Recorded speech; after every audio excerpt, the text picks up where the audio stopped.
The Adventures of Sherlock Holmes. The Adventure of the Blue Carbuncle. I had called upon my friend Sherlock Holmes upon the second morning after Christmas, with the intention of wishing him the compliments of the season. He was lounging upon the sofa in a purple dressing gown, a pipe rack within his reach upon the right, and a pile of crumpled morning papers, evidently newly studied, near at hand. Beside the couch was a wooden chair, and on the angle of the back hung a very seedy and disreputable hard felt hat, much the worse for wear, and cracked in several places. A lens and a forceps lying upon the seat of the chair suggested that the hat had been suspended in this manner for the purpose of examination. "You are engaged," said I. "Perhaps I interrupt you." "Not at all. I am glad to have a friend with whom I can discuss my results. The matter is a perfectly trivial one." He jerked his thumb in the direction of the old hat, "but there are points in connection with it which are not entirely devoid of interest and even of instruction." I seated myself in his armchair and warmed my hands before his crackling fire,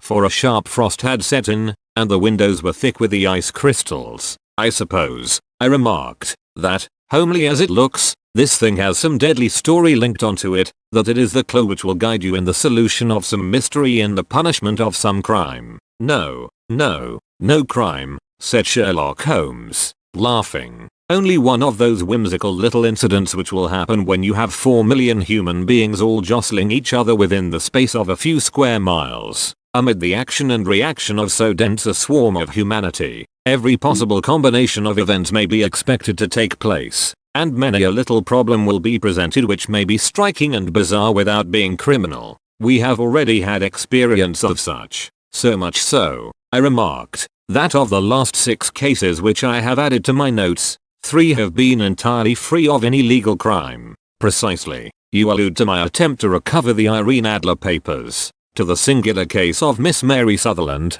and to the adventure of the man with the twisted lip. Well, I have no doubt that this small matter will fall into the same innocent category. You know Peterson, the commissionaire? Yes, it is to him that this trophy belongs. It is his hat." No, he found it. Its owner is unknown. I beg that you will look upon it not as a battered billycock but as an intellectual problem. And, first, as to how it came here. It arrived upon Christmas morning, in company with a good fat goose, which is, I have no doubt, roasting at this moment in front of Peterson's fire. The facts are these. About 4 o'clock on Christmas morning, Peterson, who, as you know, is a very honest fellow, was returning from some small jollification and was making his way homeward down Tottenham Court Road. In front of him he saw, in the gaslight, a tallish man, walking with a slight stagger, and carrying a white goose slung over his shoulder. As he reached the corner of Goodge Street, a row broke out between this stranger and a little knot of roughs. One of the latter knocked off the man's hat, on which he raised his stick to defend himself and, swinging it over his head, smashed the shop window behind him. Peterson had rushed forward to protect the stranger from his assailants, but the man, shocked at having broken the window, and seeing an official-looking person in uniform rushing towards him, dropped his goose, took to his heels, and vanished amid the labyrinth of small streets which lie at the back of Tottenham Court Road. The roughs had also fled at the appearance of Peterson, so that he was left in possession of the field of battle, and also of the spoils of victory in the shape of this battered hat and a most unimpeachable Christmas goose, which surely he restored to their owner. My dear fellow, there lies the problem. It is true that for Mrs. Henry Baker was printed upon a small card which was tied to the bird's left leg, and it is also true that the initials H.B. are legible upon the lining of this hat, but as there are some thousands of Bakers, and some hundreds of Henry Bakers in this city of ours, it is not easy to restore lost property to any one of them. What, then, did Peterson do? He brought round both hat and goose to me on Christmas morning, knowing that even the smallest problems are of interest to me. The goose we retained until this morning, when there were signs that, in spite of the slight frost, it would be well that it should be eaten without unnecessary delay. Its finder has carried it off. Therefore, to fulfill the ultimate destiny of a goose, while I continue to retain the hat of the unknown gentleman who lost his Christmas dinner, did he not advertise number? Then, what clue could you have as to his identity? Only as much as we can deduce. From his hat? Precisely. But you are joking. What can you gather from this old battered felt? Here is my lens. You know my methods. What can you gather yourself as to the individuality of the man who has worn this article? I took the tattered object in my hands and turned it over rather ruefully. It was a very ordinary black hat of the usual round shape, hard and much the worse for wear. The lining had been of red silk, but was a good deal discolored. There was no maker's name, but, as Holmes had remarked, the initials H.B. were scrawled upon one side. It was pierced in the brim for a hat securer, but the elastic was missing. For the rest, it was cracked, exceedingly dusty, and spotted in several places, although there seemed to have been some attempt to hide the discolored patches by smearing them with ink. I can see nothing, said I, handing it back to my friend. On the contrary, Watson, you can see everything. You fail, however, to reason from what you see. You are too timid in drawing your inferences. Then, pray tell me what it is that you can infer from this hat. He picked it up and gazed at it in the peculiar introspective fashion which was characteristic of him. It is perhaps less suggestive than it might have been, he remarked, and yet there are a few inferences which are very distinct and a few others which represent at least a strong balance of probability. That the man was highly intellectual is of course obvious upon the face of it, and also that he was fairly well to do within the last 3 years, although he has now fallen upon evil days. He had foresight, but has less now than formerly, pointing to a moral retrogression, which, when taken with the decline of his fortunes, seems to indicate some evil influence, probably drink, at work upon him. This may account also for the obvious fact that his wife has ceased to love him. My dear Holmes, he has, however, retained some degree of self-respect, he continued, disregarding my remonstrance. He is a man who leads a sedentary life, goes out little, is out of training entirely, is middle-aged, has grizzled hair which he has had cut within the last few days, and which he anoints with lime cream. These are the more patent facts which are to be deduced from his hat. Also, by the way, that it is extremely improbable that he has gas laid on in his house. You are certainly joking, Holmes. Not in the least. Is it possible that even now, when I give you these results, you are unable to see how they are attained? I have no doubt that I am very stupid, but I must confess that I am unable to follow you. For example, how did you deduce that this man was intellectual? For answer Holmes clapped the hat upon his head. It came right over the forehead and settled upon the bridge of his nose. It is a question of cubic capacity, said he. A man with so large a brain must have something in it. The decline of his fortunes. Then, this hat is 3 years old. These flat brims curled at the edge came in then. It is a hat of the very best quality. Look at the band of ribbed silk and the excellent lining. If this man could afford to buy so expensive a hat 3 years ago, and has had no hat since, then he has assuredly gone down in the world. Well, that is clear enough, certainly. But how about the foresight and the moral retrogression? Sherlock Holmes laughed. Here is the foresight, said he, putting his finger upon the little disc and loop of the hat securer. They are never sold upon hats. If this man ordered one, it is a sign of a certain amount of foresight, since he went out of his way to take this precaution against the wind. But since we see that he has broken the elastic and has not troubled to replace it, it is obvious that he has less foresight now than formerly, which is a distinct proof of a weakening nature. On the other hand, he has endeavored to conceal some of these stains upon the felt by daubing them with ink, which is a sign that he has not entirely lost his self-respect. Your reasoning is certainly plausible. The further points, that he is middle-aged, that his hair is grizzled, that it has been recently cut, and that he uses lime cream, are all to be gathered from a close examination of the lower part of the lining. The lens discloses a large number of hair ends, clean cut by the scissors of the barber. They all appear to be adhesive, and there is a distinct odor of lime cream. This dust, you will observe, is not the gritty, grey dust of the street but the fluffy brown dust of the house, showing that it has been hung up indoors most of the time, while the marks of moisture upon the inside are proof positive that the wearer perspired very freely, and could therefore hardly be in the best of training. But his wife, you said that she had ceased to love him. This hat has not been brushed for weeks. When I see you, my dear Watson, with a week's accumulation of dust upon your hat, and when your wife allows you to go out in such a state, I shall fear that you also have been unfortunate enough to lose your wife's affection. But he might be a bachelor, nay, He was bringing home the goose as a peace offering to his wife. Remember the card upon the bird's leg? You have an answer to everything. But how on earth do you deduce that the gas is not laid on in his house? One tallow stain, or even two, might come by chance, but when I see no less than 5, I think that there can be little doubt that the individual must be brought into frequent contact with burning tallow, walks upstairs at night probably with his hat in one hand and a guttering candle in the other. Anyhow, he never got tallow stains from a gas jet. Are you satisfied? Well, it is very ingenious, said I, laughing, but since, as you said just now, there has been no crime committed, and no harm done save the loss of a goose, all this seems to be rather a waste of energy. Sherlock Holmes had opened his mouth to reply, when the door flew open, and Peterson, the commissionaire, rushed into the apartment with flushed cheeks and the face of a man who is dazed with astonishment. The goose, Mr. Holmes, the goose, so he gasped.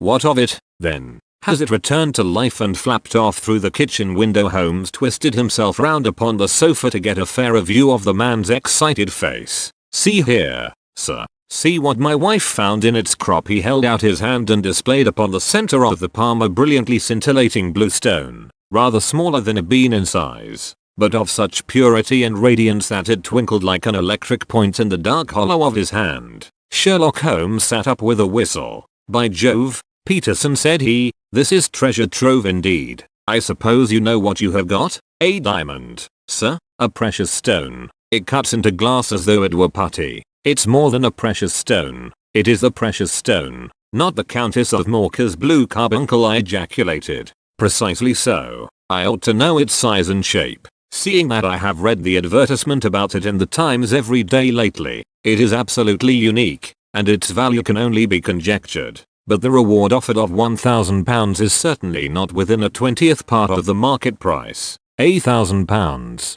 Great Lord of mercy! The commissionaire plumped down into a chair and stared from one to the other of us. That is the reward, and I have reason to know that there are sentimental considerations in the background which would induce the Countess to part with half her fortune if she could but recover the gem. It was lost, if I remember aright, at the Hotel Cosmopolitan, I remarked. Precisely so. On the 22nd of December, just 5 days ago, John Horner, a plumber, was accused of having abstracted it from the lady's jewel case. The evidence against him was so strong that the case has been referred to the assizes. I have some account of the matter here, I believe. He rummaged amid his newspapers, glancing over the dates, until at last he smoothed one out, doubled it over, and read the following paragraph. Hotel Cosmopolitan jewel robbery. John Horner, 26, plumber, was brought up upon the charge of having upon the 22nd inst. abstracted from the jewel case of the Countess of Morcar the valuable gem known as the blue carbuncle.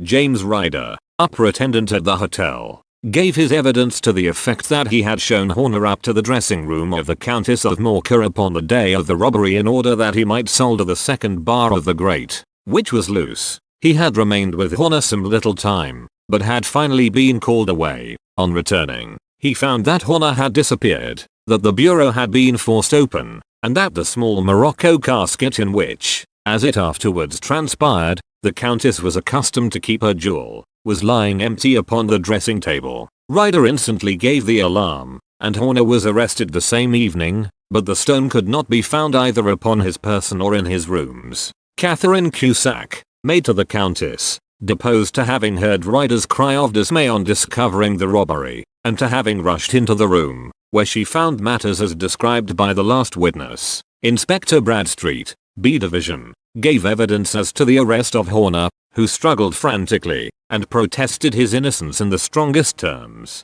Evidence of a previous conviction for robbery having been given against the prisoner, the magistrate refused to deal summarily with the offence, but referred it to the assizes. Horner, who had shown signs of intense emotion during the proceedings, fainted away at the conclusion and was carried out of court.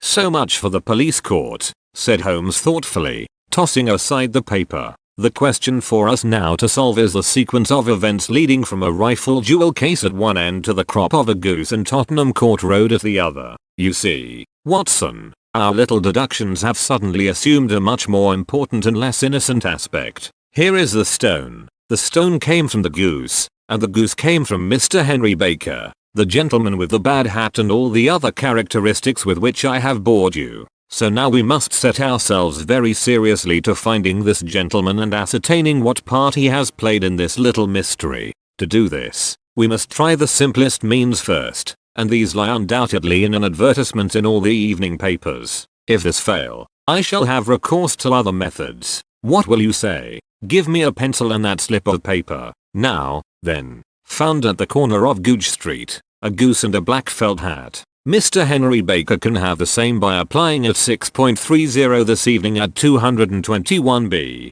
Baker Street. That is clear and concise. Very. But will he see it? Well, he is sure to keep an eye on the papers, since, to a poor man, the lot was a heavy one. He was clearly so scared by his mischance in breaking the window and by the approach of Peterson that he thought of nothing but flight. But since then he must have bitterly regretted the impulse which caused him to drop his bird. Then, again, the introduction of his name will cause him to see it, for everyone who knows him will direct his attention to it. Here you are, Peterson. Run down to the advertising agency and have this put in the evening papers. In which, sir? Oh, in the Globe, Star, Pall Mall, St. James's, Evening News, Standard, Echo, and any others that occur to you. Very well, sir. And the stone? Ah, yes, I shall keep the stone. Thank you. And, I say, Peterson, just buy a goose on your way back and leave it here with me,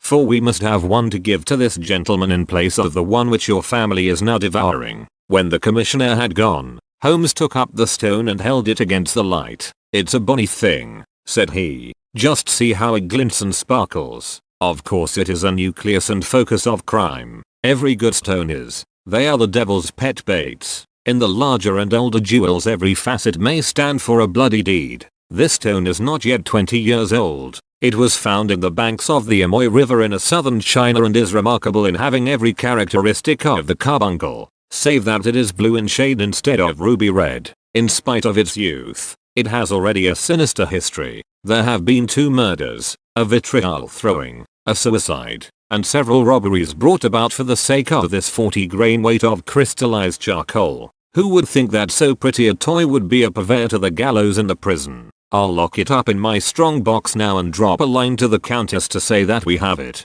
Do you think that this man Horner is innocent? I cannot tell. Well, then, do you imagine that this other one, Henry Baker, had anything to do with the matter? It is, I think, much more likely that Henry Baker is an absolutely innocent man, who had no idea that the bird which he was carrying was of considerably more value than if it were made of solid gold. That, however, I shall determine by a very simple test if we have an answer to our advertisement, and you can do nothing until then. Nothing. In that case I shall continue my professional round, but I shall come back in the evening at the hour you have mentioned, for I should like to see the solution of so tangled a business. Very glad to see you. I dine at 7. There is a woodcock, I believe. By the way, in view of recent occurrences, perhaps I ought to ask Mrs. Hudson to examine its crop. I had been delayed at a case, and it was a little after 6:30 when I found myself in Baker Street once more. As I approached the house I saw a tall man in a Scotch bonnet with a coat which was buttoned up to his chin waiting outside in the bright semicircle which was thrown from the fanlight. Just as I arrived the door was opened, and we were shown up together to Holmes' room. Mr. Henry Baker, I believe, said he, rising from his armchair and greeting his visitor with the easy air of geniality which he could so readily assume. Pray take this chair by the fire, Mr. Baker. It is a cold night, and I observe that your circulation is more adapted for summer than for winter. Ah, Watson, you have just come at the right time. Is that your hat, Mr. Baker? Yes, sir, that is undoubtedly my hat. He was a large man with rounded shoulders, a massive head, and a broad, intelligent face, sloping down to a pointed beard of grizzled brown, a touch of red in nose and cheeks, with a slight tremor of his extended hand, recalled Holmes' surmises to his habits. His rusty black frock coat was buttoned right up in front, with the collar turned up, and his lank wrists protruded from his sleeves without a sign of cuff or shirt. He spoke in a slow staccato fashion, choosing his words with care, and gave the impression generally of a man of learning and letters who had had ill usage at the hands of fortune. "We have retained these things for some days," said Holmes, "because we expected to see an advertisement from you giving your address. I am at a loss to know now why you did not advertise." Our visitor gave a rather shamefaced laugh. "Shillings have not been so plentiful with me as they once were," he remarked. "I had no doubt that the gang of roughs who assaulted me had carried off both my hat and the bird. I did not care to spend more money in a hopeless attempt at recovering them. Very naturally, by the way, about the bird, we were compelled to eat it." To eat it? Our visitor half rose from his chair in his excitement. "Yes, it would have been of no use to anyone had we not done so. But I presume that this other goose upon the sideboard, which is about the same weight and perfectly fresh, will answer your purpose equally well?" "Oh, certainly, certainly," answered Mr. Baker with a sigh of relief. "Of course, we still have the feathers, legs, crop, and so on of your own bird, so if you wish." The man burst into a hearty laugh. "They might be useful to me as relics of my adventure," said he, "but beyond that I can hardly see what use the disjecta member of my late acquaintance are going to be to me. No, sir, I think that, with your permission, I will confine my attentions to the excellent bird which I perceive upon the sideboard." Sherlock Holmes glanced sharply across at me with a slight shrug of his shoulders. "There is your hat, then, and there your bird," said he. "By the way, would it bore you to tell me where you got the other one from? I am somewhat of a fowl fancier, and I have seldom seen a better grown goose." "Certainly, sir," said Baker, who had risen and tucked his newly gained property under his arm. "There are a few of us who frequent the Alpha Inn, near the museum. We are to be found in the museum itself during the day, you understand. This year our good host,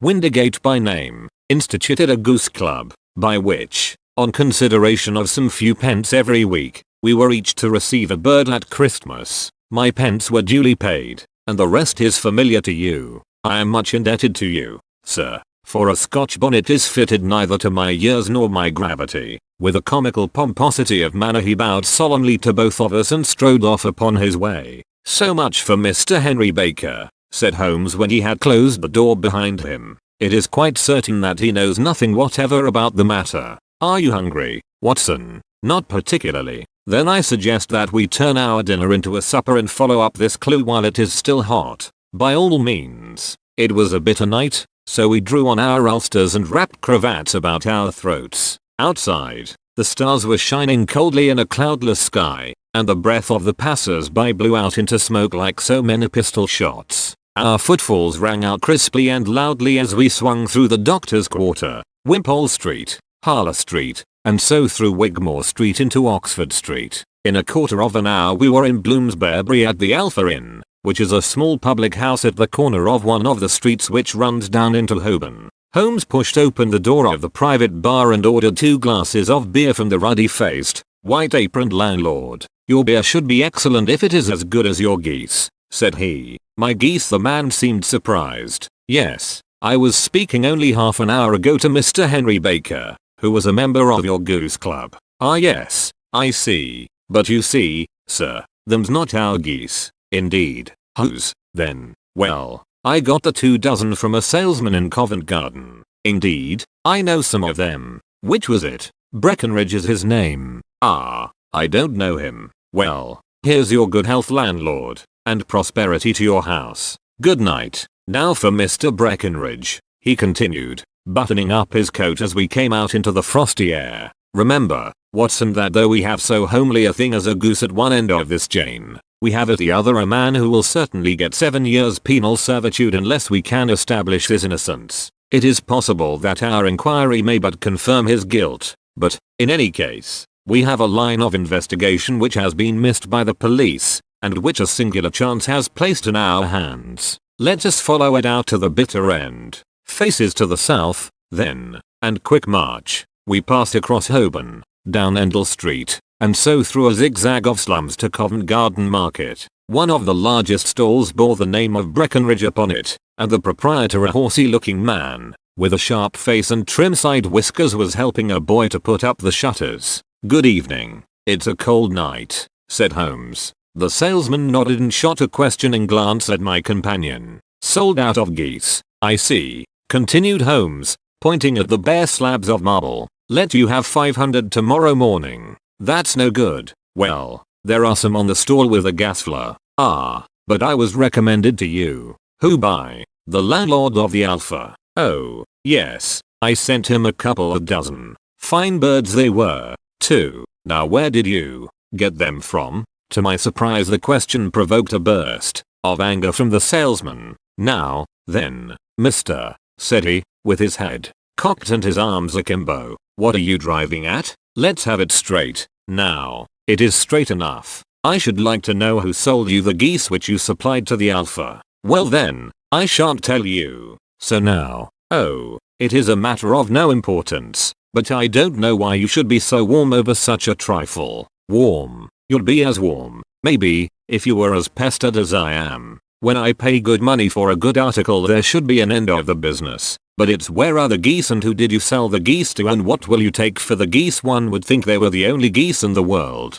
To hear the fuss that is made over them. Well, I have no connection with any other people who have been making inquiries, said Holmes carelessly. If you won't tell us the bet is off, that is all. But I'm always ready to back my opinion on a matter of fowls, and I have a fiver on it that the bird I ate is country bred. Well, then, you've lost your fiver, for it's town bred, snapped the salesman. It's nothing of the kind. I say it is. I don't believe it. Do you think you know more about fowls than I, who have handled them ever since I was a nipper? I tell you, all those birds that went to the Alpha were town bred. You'll never persuade me to believe that, will you bet? Then, it's merely taking your money, for I know that I am right. But I'll have a sovereign on with you, just to teach you not to be obstinate. The salesman chuckled grimly. Bring me the books, Bill, said he. The small boy brought round a small thin volume and a great greasy-backed one, laying them out together beneath the hanging lamp.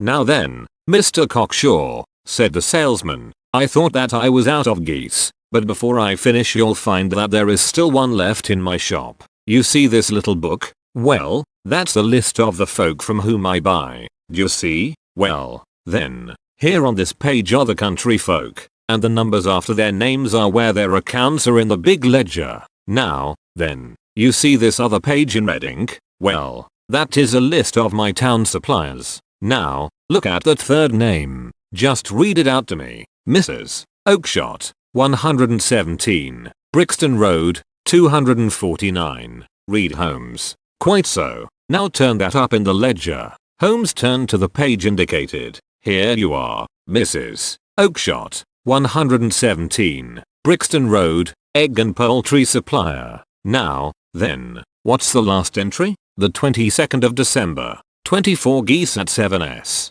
60. Quite so. There you are. And underneath, sold to Mr. Windigate of the Alpha, at 12s. What have you to say now? Sherlock Holmes looked deeply chagrined. He drew a sovereign from his pocket and threw it down upon the slab, turning away with the air of a man whose disgust is too deep for words. A few yards off he stopped under a lamppost and laughed in the hearty, noiseless fashion which was peculiar to him. When you see a man with whiskers of that cut and the pink un protruding out of his pocket, you can always draw him by a bet, said he. I dare say that if I had put £100 down in front of him, that man would not have given me such complete information as was drawn from him by the idea that he was doing me on a wager. Well, Watson, we are, I fancy, nearing the end of our quest, and the only point which remains to be determined is whether we should go on to this Mrs. Oakshott tonight, or whether we should reserve it for tomorrow. It is clear from what that surly fellow said that there are others besides ourselves who are anxious about the matter, and I should. His remarks were suddenly cut short by a loud hubbub which broke out from the stall which we had just left. Turning round we saw a little rat-faced fellow standing in the center of the circle of yellow light which was thrown by the swinging lamp, while Breckenridge, the salesman, framed in the door of his stall, was shaking his fists fiercely at the cringing figure. I've had enough of you and your geese, he shouted. I wish you were all at the devil together. If you come pestering me any more with your silly talk I'll set the dog at you. You bring Mrs. Oakshott here and I'll answer her. But what have you to do with it? Did I buy the geese off you? No, but one of them was mine all the same, whined the little man. Well, then, ask Mrs. Oakshott for it. She told me to ask you. Well, You can ask the king of Prussia. For all I care, I've had enough of it. Get out of this. He rushed fiercely forward, and the inquirer flitted away into the darkness. This may save us a visit to Brixton Road,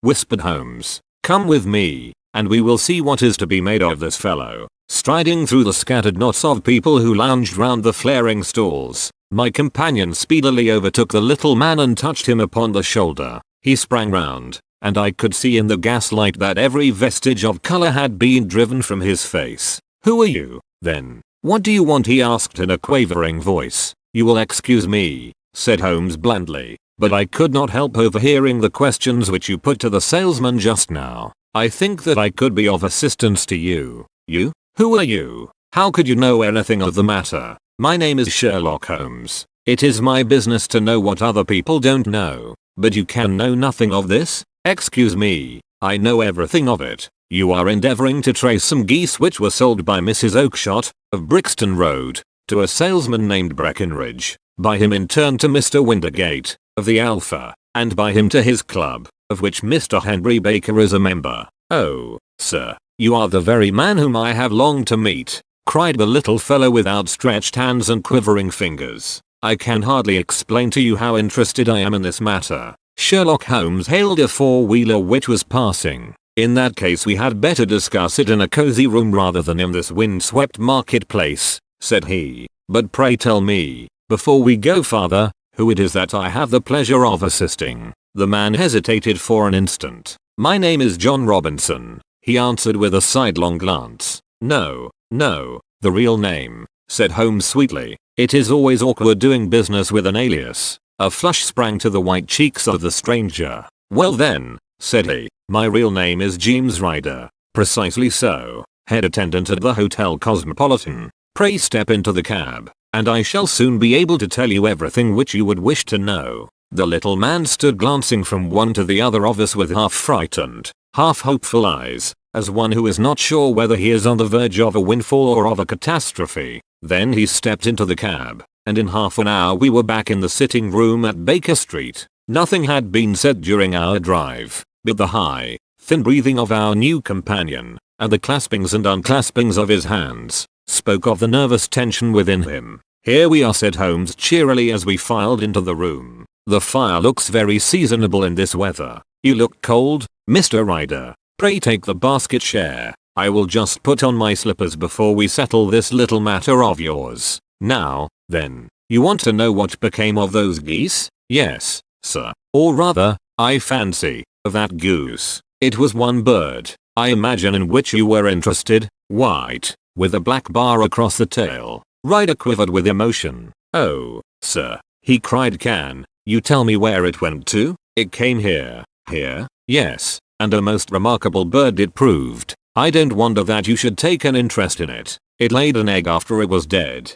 The bonniest, brightest little blue egg that ever was seen. I have it here in my museum. Our visitor staggered to his feet and clutched the mantelpiece with his right hand. Holmes unlocked his strong box and held up the blue carbuncle, which shone out like a star, with a cold, brilliant, many-pointed radiance. Ryder stood glaring with a drawn face, uncertain whether to claim or to disown it. The game's up, Ryder, said Holmes quietly. Hold up, man, or you'll be into the fire. Give him an arm back into his chair, Watson. He's not got blood enough to go in for felony with impunity. Give him a dash of brandy. So, now he looks a little more human. What a shrimp it is, to be sure. For a moment he had staggered and nearly fallen, but the brandy brought a tinge of color into his cheeks, and he sat staring with frightened eyes at his accuser. I have almost every link in my hands, and all the proofs which I could possibly need, so there is little which you need tell me.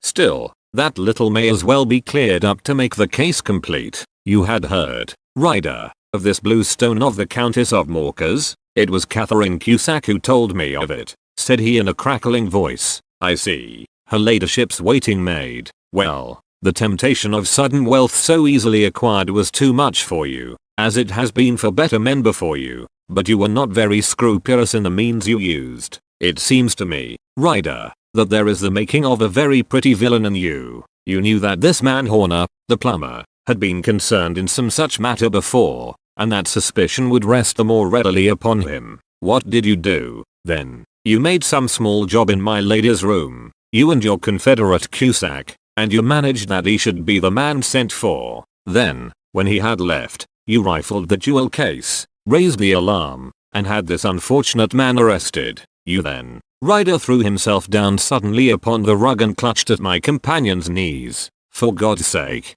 have mercy, he shrieked. Think of my father, of my mother. It would break their hearts. I never went wrong before. I never will again. I swear it. I'll swear it on a Bible. Oh, don't bring it into court. For Christ's sake, don't. Get back into your chair, said Holmes sternly. It is very well to cringe and crawl now, but you thought little enough of this poor Horner in the dock for a crime of which he knew nothing. I will fly, Mr. Holmes. I will leave the country, sir. Then the charge against him will break down.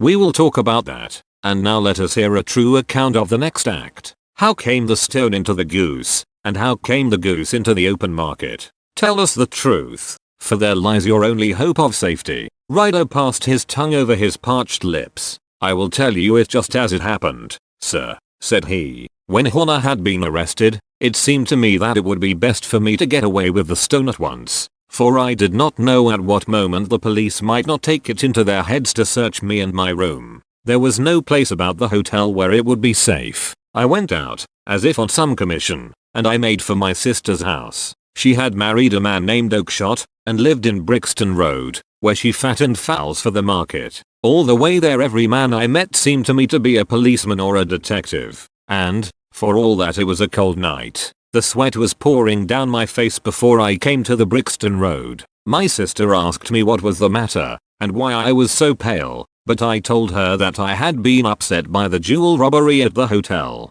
Then I went into the backyard and smoked a pipe and wondered what it would be best to do. I had a friend once called Maudsley, who went to the bad, and has just been serving his time in Pentonville. One day he had met me, and fell into talk about the ways of thieves, and how they could get rid of what they stole. I knew that he would be true to me, for I knew one or two things about him, so I made up my mind to go right on to Kilburn, where he lived, and take him into my confidence. He would show me how to turn the stone into money, but how to get to him in safety? I thought of the agonies I had gone through in coming from the hotel. I might at any moment be seized and searched, and there would be the stone in my waistcoat pocket. I was leaning against the wall at the time and looking at the geese which were waddling about round my feet, and suddenly an idea came into my head which showed me how I could beat the best detective that ever lived. My sister had told me some weeks before that I might have the pick of her geese for a Christmas present, and I knew that she was always as good as her word. I would take my goose now,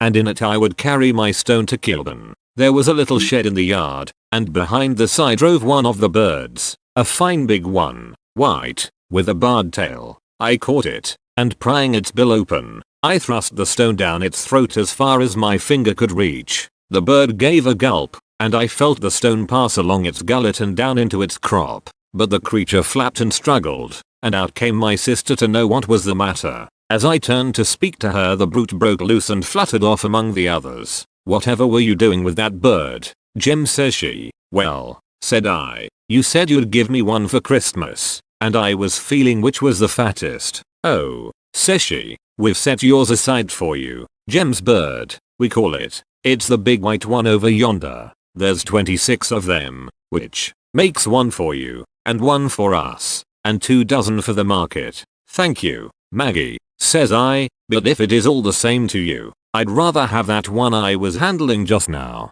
The other is a good 3 pound heavier, said she, and we fattened it expressly for you. Never mind, I'll have the other, and I'll take it now, said I. Oh, just as you like, said she, a little huffed. Which is it you want, then? That white one with the barred tail, right in the middle of the flock. Oh, very well. Kill it and take it with you. Well, I did what she said, Mr. Holmes, and I carried the bird all the way to Kilburn. I told my pal what I had done, for he was a man that it was easy to tell a thing like that to. He laughed until he choked, and we got a knife and opened the goose. My heart turned to water, for there was no sign of the stone, and I knew that some terrible mistake had occurred. I left the bird, rushed back to my sister's, and hurried into the backyard. There was not a bird to be seen there. Where are they all, Maggie? I cried. Gone to the dealers. Gem. Which dealers? Breckenridge, of Covent Garden.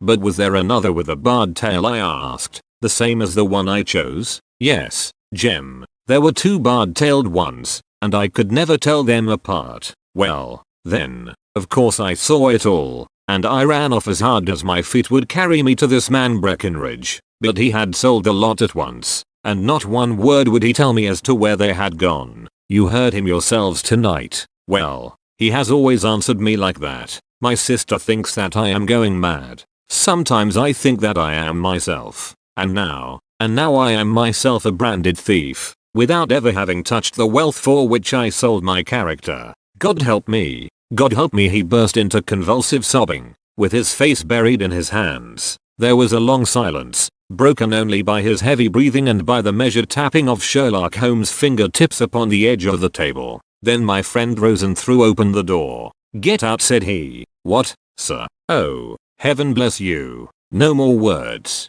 Get out." And no more words were needed. There was a rush, a clatter upon the stairs, the bang of a door, and the crisp rattle of running footfalls from the street. "After all, Watson," said Holmes, reaching up his hand for his clay pipe, "I am not retained by the police to supply their deficiencies. If Horner were in danger it would be another thing, but this fellow will not appear against him, and the case must collapse. I suppose that I am commuting a felony, but it is just possible that I am saving a soul. This fellow will not go wrong again. He is too terribly frightened. Send him to jail now, and you make him a jailbird for life. Besides, it is the season of forgiveness. Chance has put in our way a most singular and whimsical problem, and its solution is its own reward. If you will have the goodness to touch the bell, Doctor, we will begin another investigation, in which also a bird will be the chief feature."